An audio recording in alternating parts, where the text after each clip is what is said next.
વડોદરાથી સમાચાર આવી રહ્યા છે। વડોદરામાં વધુ એક સ્કૂલને બોમ્બથી ઉડાવી દેવાની ધમકી મળી છે।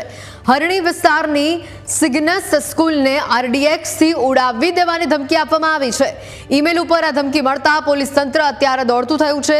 પોલીસ, ડોગ સ્ક્વોડ, બોમ્બ સ્ક્વોડની ટીમો અત્યારે ઘટના સ્થળ ઉપર પહોંચી છે। સિગ્નસ સ્કૂલમાં વિદ્યાર્થીઓને રજા આપી દેવામાં આવી છે। સ્કૂલ પરિસરની અંદર સઘન ચેકિંગ અને સર્ચ ઓપરેશન કરવામાં આવી રહ્યું છે। પોલીસ તપાસમાં અત્યાર સુધી કશું પણ શંકાસ્પદ મળી આવ્યું નથી।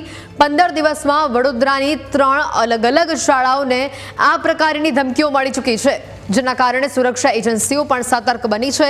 હાલ પોલીસે સમગ્ર મામલે ઊંડાણપૂર્વક તપાસ હાથ ધરી છે અને ધમકી આપનારને શોધવા માટેની કાર્યવાહી પણ શરૂ કરી દેવામાં આવી છે। વધુ માહિતી મેળવીશું। ફોન લાઈન પર સંવાદદાતા પ્રશાંત જોડાયા છે। પ્રશાંત, આ ત્રીજી ઘટના અને હાલ રાહતની વાત એ છે કે આ ઘટનામાં કોઈ જ શંકાસ્પદ વસ્તુ મળી નથી આવી, પણ આ એક પ્લાન પણ કહી શકાય, આ સાજિશ પણ કહી શકાય કે 3 અલગ અલગ શાળામાં આ પ્રકારની ધમકી આપવી અને કશું શંકાસ્પદ ન હોવું, એટલે ચોથી પાંચમી વાર જ્યારે આવી કોઈ ધમકી આપી અને જો એમાં આપણે ઢીલાશ છોડીએ અને કોઈ મોટી ઘટના બને, હાલ આ સમગ્ર મુદ્દાને લઈને પોલીસ તંત્ર એલર્ટ મોડ પર જોવા મળી રહ્યું છે। અપડેટ શું બધું?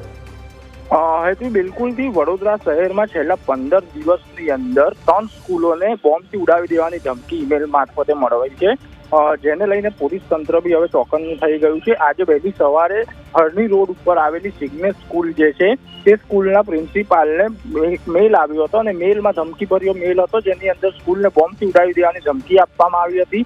જો કે શાળા સંચાલકોએ તાત્કાલિક પગલાં લેતાની સાથે જ જે શાળામાં બાળકો હતા તેમને સુરક્ષિત બહાર કાઢ્યા હતા અને ત્યારબાદ પોલીસને સમગ્ર ઘટનાની જાણ કરતા પોલીસ તંત્ર ઘટનાની ગંભીરતા જોઈને તરત જ પહોંચી ગયું હતું। પોલીસના ઉચ્ચ અધિકારી બી ઘટના સ્થળે પહોંચ્યા હતા, સાથે સાથે બોમ્બ સ્ક્વોડ ને ડોગ સ્ક્વોડ બી પહોંચ્યું હતું અને ચપ્પામાં તપાસ હાથ ધરવામાં આવી હતી, પરંતુ અત્યાર સુધી તપાસની અંદર પોલીસને કોઈ શંકાસ્પદ વસ્તુ મળી આવી નથી, એટલે રાહતનો શ્વાસ લીધો છે। પણ કહી શકાય કે વડોદરા શહેરમાં પહેલા નવરત્ના સ્કૂલને, ત્યારબાદ રિફાઇનરી સ્કૂલને, હવે આ સિગ્નેસ સ્કૂલને ધમકી મળી છે, જેને લઈને પોલીસ તંત્ર બી હવે ચિંતામાં છે, સાથે સાથે વાલીઓ બી ચિંતામાં છે, કેમ કે અવારનવાર આવી ધમકીઓ મળતી હોય છે। તેના કારણે વાલીઓ અને વિદ્યાર્થીઓ જે છે ભયના હેઠળ સ્કૂલમાં જવા માટે મજબૂર બન્યા છે। ત્યારે પોલીસ અને સાયબર ડિપાર્ટમેન્ટ જે છે તેમના દ્વારા આ મેલ મોકલનાર કોણ છે તેની સઘન તપાસ હાથ ધરવામાં આવી છે।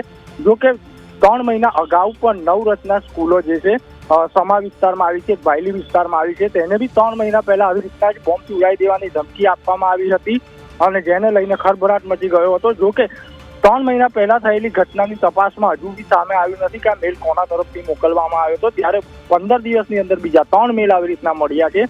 હજુ સુધી પોલીસ જે મેલ મોકલનાર છે તેના સુધી પહોંચી નથી। હેતવી, બિલકુલ પ્રશાંત, આભાર વિગતો બદલ।